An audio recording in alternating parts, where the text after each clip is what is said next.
You're not coming to me to love me. You're coming to me for me to love you. Because your goal was never to love me. Your goal was just to take from me. Your goal was for me to heal you, and that's it. Listen to how men compliment women.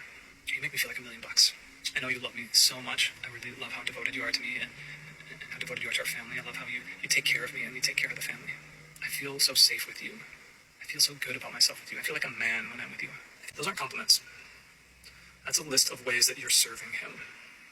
I think it's great that we're talking about this, but I do think that this is a problem that extends both ways. And I think some people have no idea they are subconsciously placing this burden onto their partner.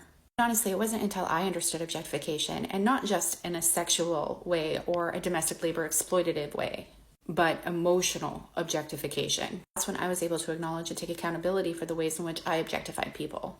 As Nathan explains, when men are asked what they love about their spouse, it's usually what they do for them and how they make them feel. And when women are asked about the breakdown of their marriage, it's usually what he stopped doing.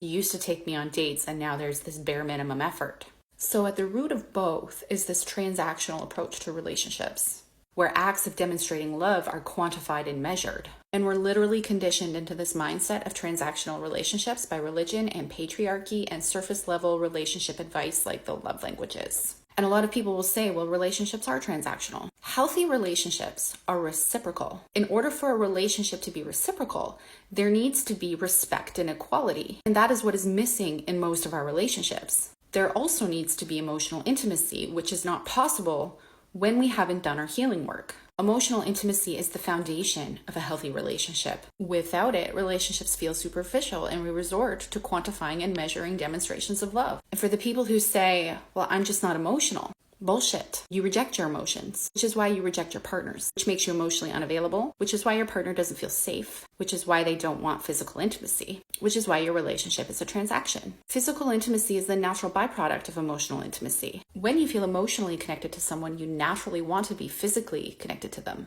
Without shared emotional intimacy, the relationship feels superficial. Sometimes we don't notice this until we're knee deep in it 30 years and 3 kids later, because we were doing all of the things the patriarchy told us to do. So you look to the top books to figure out what's missing, only to be directed to measure and quantify demonstrations of love. And force yourself to love in a way that feels fake because there's no emotional intimacy. There's no deeper shared connection because the person is emotionally unavailable. For the people who lean into sex as intimacy, who say, well, I become emotionally connected when we're physically connected. Bullshit. You're using sex as a coping skill because you either lack the healthy skills to regulate your own emotions, or you lack the desire to learn those healthy skills. But in both cases, you're rejecting your emotional world and you're using your partner as a human pacifier. You are objectifying them. It is time to get really honest about our relationships. Did genuine emotional intimacy ever exist?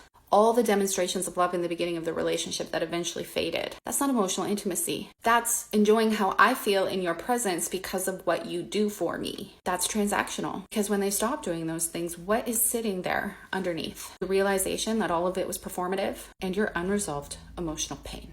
When you heal your emotional trauma, you do not equate demonstrations of love or acts of love as emotional intimacy. The lack of them will trigger all of your unprocessed emotional wounds. And I'm not saying these things aren't important in your relationship or that you shouldn't want them. That would be black and white thinking. I am saying they cannot replace reciprocity and emotional intimacy. And if you're trying to make them, then your relationship is nothing more than a transaction.